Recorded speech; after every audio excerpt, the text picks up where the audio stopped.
আলহামদুলিল্লাহ রাব্বিল আলামিন বিসমিহি সুবহানাহু ওয়া তাআলা। আমরা আজকে এই অস্তিহক সম্পর্কে আলোচনা করবো আল সাদিদ থেকে।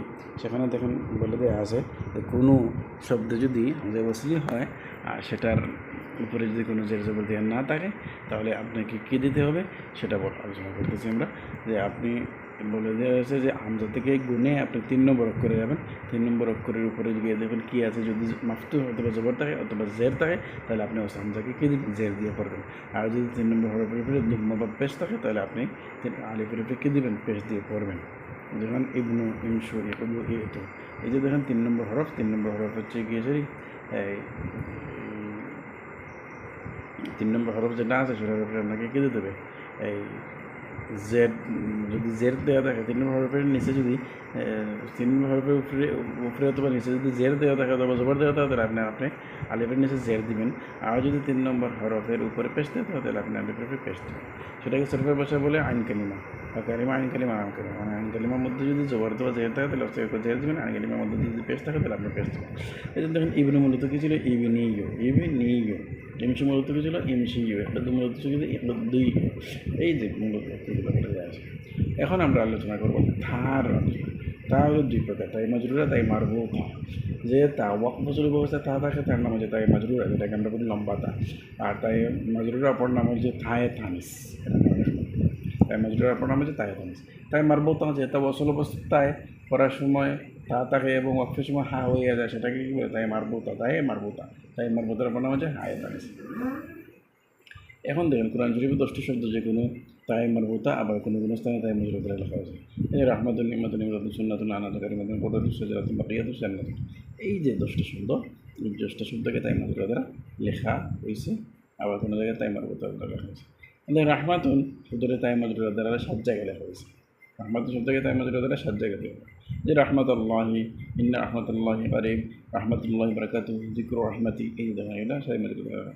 আবার তাই নিয়ামাতুল শব্দকে 11 স্থানে তাই মাজরুর দ্বারা লেখা হয়েছে। ওয়াজকুরু নি'মাতাল্লাহি আলাইকুম, ওয়াজকুরু নি'মাতাল্লাহি আলাইকুম, আলাম তারা লিল্লাযিনা বাদদালু নি'মাতাল্লাহ, এই দেখেন। তারপরে দেখেন ইমরাতুল শব্দ দ্বারা যখনই স্বামীর দিকে সম্পর্ক দেখানো হয়েছে তখনই তাই মাজরুর দ্বারা এটা 7 জায়গায় লেখা হয়েছে। إذ قالت امرأة عمران في المدينة امرأة العزيز وقالت امرأة العزيز وقالت امرأة فرعون امرأة نوح, এরকম। তারপরে খেয়াল করুন সুন্নাতুল শব্দকে ভাই মাজরুর দ্বারা 5 জায়গায় লেখা হয়েছে। সুন্নাতুল আউয়ালিন, ইল্লা সুন্নাতুল আউয়ালিন, আলি সুন্নাতিল্লাহি তাবদিলা, এই দেখেন। তারপরে খেয়াল করুন লাআনাতুল শব্দকে তাই মাজরুর দ্বারা লেখা হয়েছে 2 জায়গায়। ফানাজাল লাআনাতুল্লাহি আলাল কাযিবিন ওয়াল খামিসাতু আন্না লাআনাতুল্লাহি আলাইহিম, সূরা আলে ইমরান 94। এরপরে কি এখন সব স্থানে তাই মারবুতা দ্বারা লেখা হয়েছে, দেখেন উলাইকা আলাইহিম লাআনাতুল্লাহ। কালিমাতুল শব্দকে তাই মাজরুর দ্বারা 5 স্থানে লেখা হয়েছে। ওয়াতাম্মাত কালিমাতু ইন্নাল্লাযিনা হাক্কাত আলাইহিম কালিমাতু রাব্বিকা, এই খেয়াল করুন। তারপর দেখেন বাকিয়াতুল শব্দকে তাই মাজরুর দ্বারা লেখা হয়েছে বাকিয়াতুল্লাহি খায়রুল লাকুম, সূরা হুদের মধ্যে। তারপর যখন কুদরত শব্দকে তাই মাজরুর লেখা হয়েছে কুদরতু আইনিল ওয়ালাক, সূরা কাসাসের মধ্যে। সাজারাতুন শব্দকে শুধুমাত্র 1 স্থানে তাই মাজরুর লেখা হয়েছে ইন্না শাজারাতাল যাকুম, সূরা দুখান। তারপর দেখেন জান্নাতুল শব্দকে তাই মাজরুর লেখা হয়েছে ও জান্নাতুন নাঈম, সূরা ওয়াকিয়া। ফিতরাতুল শব্দকে তাই মাজরুর 1 স্থানে লেখা হয়েছে ফিতরাতুল্লাহি আল্লাতী ফাতারান নাসা আলাইহা, সূরা রুম। ইব্রাহিম শব্দকে শুধুমাত্র একটি জায়গায় তাই মাজরুর লেখা হয়েছে ওমার বিয়ামা মানাদা আনওয়ান। মাসিয়াতুল শব্দকে কেবলমাত্র সূরা মুজাদ্দালা 2 স্থানে তাই মাজরুর লেখা হয়েছে মাসিয়াতুর রাসূল। ঠিক আছে, প্রকাশ থেকে যে সমস্ত শব্দ তাই মাজরুর দ্বারা মারবুতা ব্যবহৃত হয়েছে এদের উপর ওয়াকফ করলে তা হা দ্বারা পরিবর্তন করে পড়তে হয়। জিমালাতুল শব্দকে তাই সূরা মুরসালাতের মধ্যে তাই মাজরুর দ্বারা লেখা হইয়াছে, কিন্তু ইমাম হাফস রাহিমাহুল্লাহ এটার উপর তাই মারবুতার উপর ওয়াকফ করেছেন, হায়াতানিসের পরিমাণ জিমালাহ বলে তেনেছেন তিনি। এখন তাই মারবুতা করতে হবে ইমাম হাফস রাহিমাহুল্লাহ। এখন দেখেন রুসমেখত, কোরআন শরীফে কিছু সংখ্যক শব্দের লিখিত প্রচলিত অনুযায়ী অতিরিক্ত অক্ষর ব্যবহৃত হয়েছে, সেটাকে রুসমেখত। রুসমেখত মানে অতিরিক্ত, লেখাতে আসে পড়াতে আসে না। এটা ওলামা ও সুফা, এখান থেকে সুফা উ হামজা উচ্চারিত, ওয়াওয়ালিফ উচ্চারিত হয় নাই, তাইলে এখানে ওয়াওয়ালিফের যে রুসমেখত অতিরিক্ত, এটাই। এরকম সুদ, সূরা নিম্নের 2টি শব্দ অসল ব্যবস্থা কোনো অবস্থার মধ্যে হয় না। যেমন শব্দ 2টি হলো তাফতা উ, ইয়াতাফাইয়া উ। এই যে ইয়াতাফাইয়া উ ওয়াওয়ালিফ, এখানে উ লম্বা হবে না, ওয়াওয়ালিফ থাকার মধ্যে লম্বা হয় না, কারণ এটা অতিরিক্ত। এজন্য শব্দসমূহকে ইহার উপর পরিমাপ করিয়ে লিখতে হবে। যেমন ইয়াবদাউ, ইয়াবাউ, তাজমাউ, তাওয়াক্কাউ, এরকম। রিবা শব্দে ওয়াও আলিফ এবং আলিফ অতিরিক্ত লেখা হয়েছে। বা হরফের উপর মধ্যের আলামত রূপে একটি ছোট আলিফ লেখা হয়েছে। এরকম জাকা সরাতে শুধু ওয়াও, এটাকে হরফকে অতিরিক্ত লেখা হয়েছে, এরকম।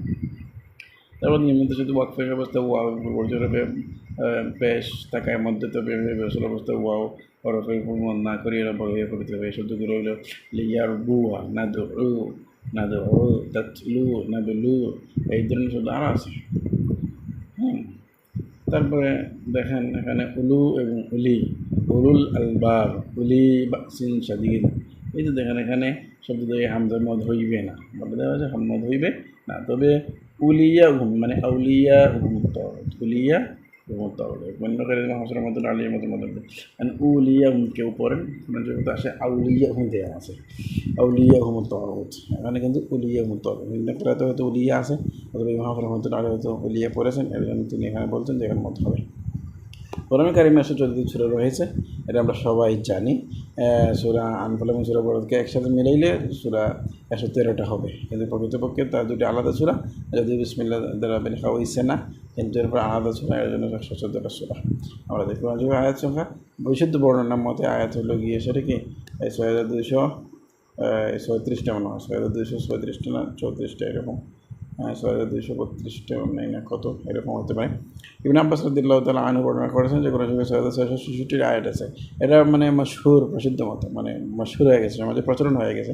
ইবনে আব্বাস রাদিয়াল্লাহু তাআলা আনহু বলেছেন যে বেহেশতে সর্বমোট 6666টি দরজা রয়েছে বা স্তর রয়েছে। কোরআন কারিমের আয়াতের সংখ্যা জান্নাতের এই স্তরের সমান, এইটাই বলেছেন। এই জন্য সেটা অনেকে মানে বলেন 6666টা, আসলে বিশুদ্ধ মত হলো 6236টা এরকম। তারপরে দেখুন কালিমার সংখ্যা মানে শব্দ সংখ্যা হলো 77934টি। তারপর দেখুন হরফের সংখ্যাও বলে দেওয়া আছে 10,27,000 হরফ রয়েছে। কোরআন শরীফে জবরের সংখ্যা আছে এতটা, মানে দেখেন জেরের সংখ্যা এবং মদ তাসদীদ এগুলো দেওয়া আছে সবগুলো। তারপরে খেয়াল করুন কোরআন শরীফ সংরক্ষণ আর সংকলন। কোরআন শরীফ 3টা পর্যায়ে আসলে সংরক্ষণ হয়েছে। প্রথমবার রাসূল সাল্লাল্লাহু আলাইহি ওয়াসাল্লামের যুগে, দ্বিতীয়বার আবু বকর রাদিয়াল্লাহু আনহুর যুগে, তৃতীয়বার হযরত ওসমান রাদিয়াল্লাহু আনহুর যুগে। প্রথম রাসূল সাল্লাল্লাহু আলাইহি ওয়াসাল্লামের যুগে আবু হাকিম আবু আবদুল্লাহ মুস্তাদরাক কিতাবে ইমাম বুখারী মুসলিম রাহমাতুল্লাহি আলাইহি উল্লেখ করেছেন যে রাসূল সাল্লাল্লাহু আলাইহি ওয়াসাল্লাম বিশিষ্ট সাহাবী যায়েদ বিন সাবিত বর্ণনা করেছেন, আমরা রাসূল সাল্লাল্লাহু আলাইহি ওয়াসাল্লামের সময় বিবিধ টুকরার মধ্যে যেমন পাথর, হাড় এবং পাতা আমৃত কোরআন শরীফ লিখতাম। দ্বিতীয়বার আবু বকর সিদ্দিক রাদিয়াল্লাহু আনহুর যুগে ওই সময় যায়েদ বিন সাবিত বলেছেন, বহুসংখ্যক হাফিজ ও কারি সাহাবা ইয়ামামার যুদ্ধে শহীদ হয়েছেন বলে সংবাদ মুস্তাদ আবু বকর রাদিয়াল্লাহু আনহুকে কোরআন শরীফ একত্রিত করার জন্য বাধ্য করলেন। আবু বকর উযর পেশ করিয়া বলিলাম, যে কাজ রাসূল সাল্লাল্লাহু আলাইহি ওয়াসাল্লাম সম্পন্ন করেন নাই তাহা আমি কেমন করে সাহস করিব। এদিকে মনোদর বারবার কাজটি সম্পন্ন করার জন্য ফিরাফিরি করতে লাগলেন। অবশ্যই আবু বকর রাদিয়াল্লাহু তাআলা আনহু কাজটি করার জন্য আল্লাহ তাআলা আমার বক্ষকে প্রশস্ত করিয়া দিলেন বলেছেন।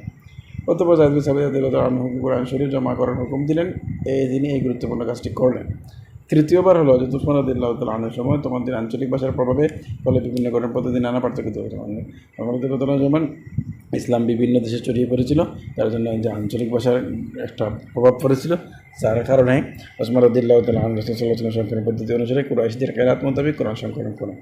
মুসলমান উক্ত সংকলন সম্পর্কে একমত এবং এই সংকলনে মুসলমানদের মধ্যে পর্যায়ক্রমে কোনো রকমের পার্থক্য ব্যতি রেখেই ছড়িয়ে আসে।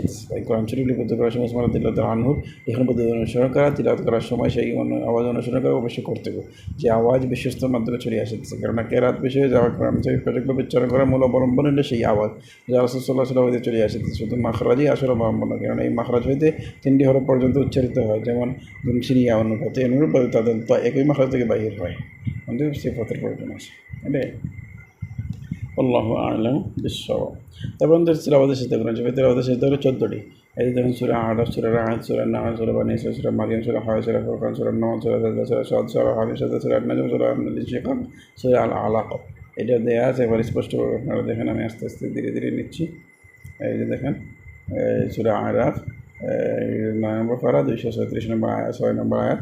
সূরা রা'দ 13 নম্বর পারা 15 নম্বর আয়াত। সূরা নাহল 50 নম্বর আয়াত। সূরা বানী ইসরাঈল 9 নম্বর আয়াত। এই যে আয়াতগুলো খেয়াল করুন, আপনারা খেয়াল করলেই পেয়ে যাবেন। এটা সিজদার আয়াত। কোরআন শরীফ খতম করিয়া দোয়া করে দিন। আমাদের ওয়ালিদ মুহতারাম এই দোয়া পড়তেন, রহমতুল্লাহ আলাইহি এই দোয়া করে দেন। এই জারিল্লাহ এই দোয়া যারা পারবেন মুখস্থ করবেন, খতম করার পরে এটা করবেন।